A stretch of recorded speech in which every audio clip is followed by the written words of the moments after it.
Welcome to the next Tao in a Minute. I want to talk to you about something that I get a lot of emails on and I think could use some explanations, but let's make it practical, okay? People say to me, is it true that Daoists use Feng Shui? Is it true that Daoists use Qigong? Is it true that Daoists use astrology or cosmology? The answer is yes, but so do non-Daoists. So what? What do these things mean to a Daoist? They themselves are not Daoist. These are not things that necessarily all Daoists use, and some, if not most, never use it. Daoists never say, hey, let's go do some Qigong, for example. They may say, let's do some Dao Yin. They may do some stretching exercises, and may never even call it Qigong or Dao Yin or anything like that. Most Daoists don't know Tai Chi. Most Daoists don't have a compass to walk around doing Feng Shui. But I'll tell you how they do use it in a way that you may not think of as Feng Shui predominantly. Most people think of Feng Shui as interior decoration or using a Bagua compass to make sure that this is in this corner and this corner. Let me tell you one of the best ways a Taoist uses Feng Shui. Let's take the element of water. Because Feng is wind, Shui is water. Let's talk about Feng and Shui. Wind and water. What is wind to a Taoist? That's your thoughts. What is Shui to a Taoist? What is water? It's your emotions. Can you think of anything that has more of an impact on your life than your thoughts and your emotions? Would you even go outside of those things to say you have a life without your thoughts and your emotions? Most people don't even know that they are not their thoughts and their emotions. But if you are your thoughts and you are your emotions, how do you know you're thinking? How do you know you're feeling? When wind and water combined, it can be a beautiful thing, but generally it's a devastating thing because that's called a hurricane. It's called a typhoon. And in antiquity, generally you get the concept of wind and water to make what's called the typhonic forces of life. The typhoon forces, the typhonic forces. So how does a typhoon or a hurricane happen? Well, here in the Gulf of Mexico, you generally get warm water and you get a turbid or a cooler atmosphere. Now, this is very important for you to understand.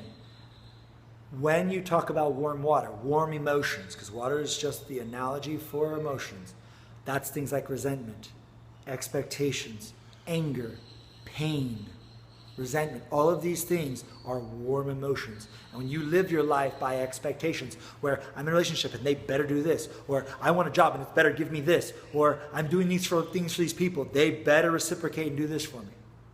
When we expect those things and life doesn't match our expectations, everything else doesn't match our expectations. I've already said in a previous video, expectations are resentment under construction.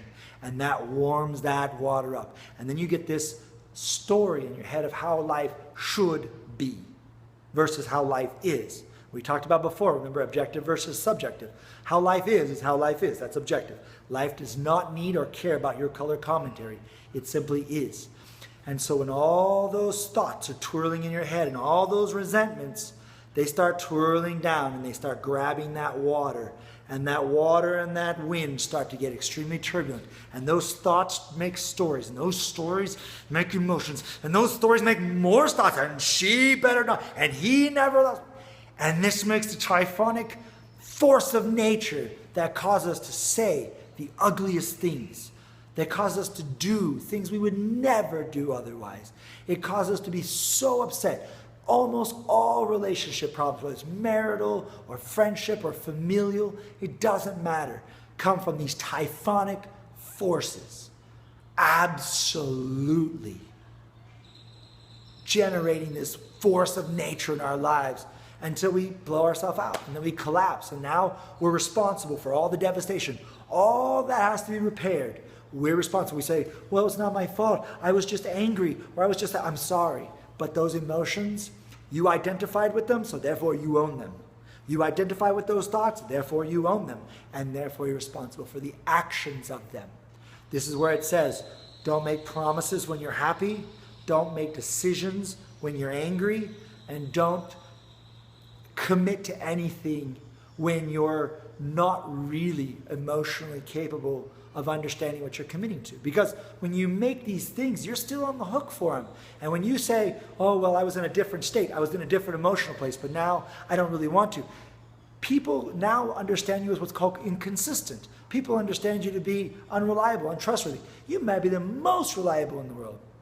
But the problem is your state is not consistent, right? When people go, I don't want to live in Hurricane Alley in the United States because that's too dangerous. I don't want to live in Florida because of all the hurricanes. Because the weather is inconsistent. People want to live in places like the mountains necessarily, or other places where, like California, where it's great weather and it's very consistent because they want that predictability. When you are consistent in your behavior, then you will start to notice people start flocking to you as well. But that takes first owning yourself and owning your thoughts, owning your emotions, and realizing they're just thoughts. You don't have to react to every thought. You don't have to react to every emotion. Not everything is a fire to be put out. Most thoughts and feelings, if you give it a 5-minute buffer and say, I'm not going to do anything with this for 5 minutes, you'll realize there was no action required at all. And it'll save you 1,000 hours of your life of pain and reparations to other people, because we hurt those we love the most, because they're the ones we let into those typhonic forces within ourselves. Go to ground yourself, serve other people, and really look at what are those thoughts and where those emotions come from. We'll talk about that more later in different practical exercises, but for now I've taken up a lot of your time. If you have any questions, if you have anything you want to know more about, you can hit like, you can comment, you can share it, or you can email me offline at lau@fourdragonschool.com. Until then, I'll see you next time on Down in a Minute.